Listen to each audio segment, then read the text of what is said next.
The night prior to President Trump's inauguration, I made a promise at the National Press Club in Washington, D.C.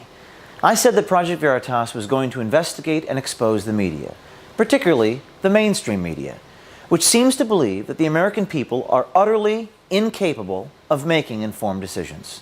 Everyone's saying, who are you going after next? I'm going to tell you right now, I'll make it public. I'm going after the media next.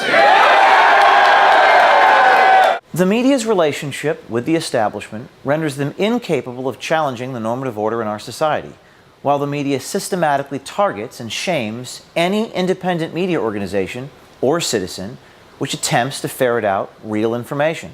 So it's time for us to turn their tactics and rules against them. It's time to expose what happens inside their newsrooms. It's time for us to expose the media. I'm not going to give you a question. Can you state categorically? You are fake news. Because of the attack of fake news and attacking our network, I just want to ask you, sir. I'm changing it from fake news, though. Doesn't that undermine... Very fake news. I know, but aren't you... It's a two-part tweet. He begins, the fake news media is going crazy with their conspiracy theories. This month, we had someone come forward and offer us more than 200 hours of tapes secretly recorded at CNN's Atlanta headquarters.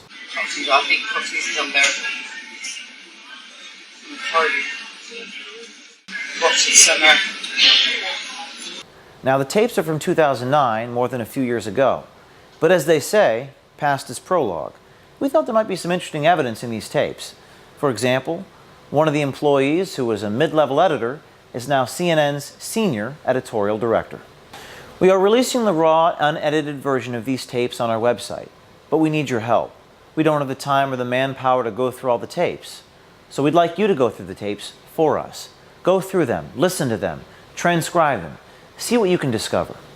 There's a secondary corollary to that, right? Aid the afflicted and afflict the comfortable. That's the voice of Richard Griffiths. He is the vice president and senior editorial director. When he says afflict the comfortable, we're wondering if that now applies to President Trump.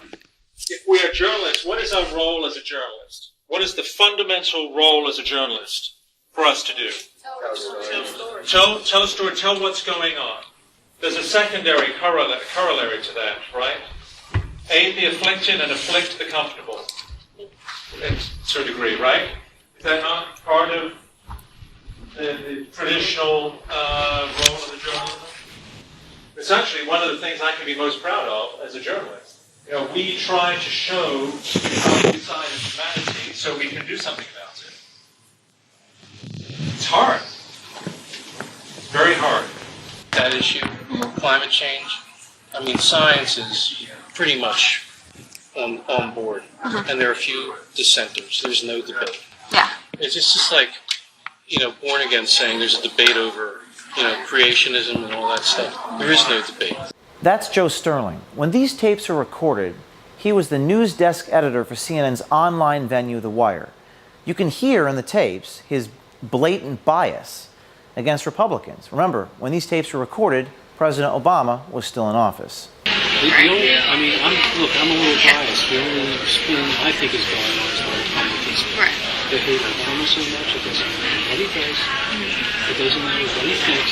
With regards to CNN polls, both then and now, maybe Trump was right when he called CNN's poll numbers fake news. I read a CNN poll that was taken on June 26th and 28th, and I know that the hearing for the case, the firefighters case, was on the 29th. So the poll was done right before it, and those are still the poll results that we're reporting. So I asked someone in D.C. that does the poll results about why we hadn't updated it. I said that there are a few newer polls from last week, from the week before. There's a CBS News poll and a Rasmussen poll.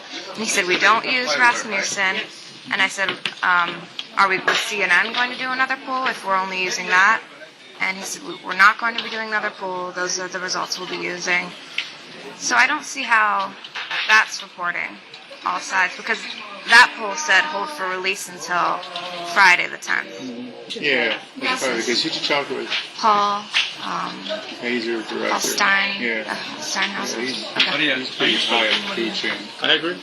I think it's dishonest to use outdated information if new information shows something that is at variance with what you're recording. Yeah. That's dishonest. This wasn't released until 2 weeks after, so can we say a newly released? No, you can't say that. You can't say that. You can't say that at all. This is usually released. Okay, but it says for release on I know. Friday. Now, how did we write about this? Did we write a wire about it? Yeah, I think the wires, and I did some Googling and found that it said that her, according to CNN poll, like people were saying this recently, that her approval ratings are 47%. But I thought that if someone saw this, they might think that. Well, they're thinking, oh, they're using an outdated poll that was done before a major event happened that would change how people thought of her. I'd have to see how we write about it. I don't think these things change how people think of you. I don't think they do. Is it corroborated?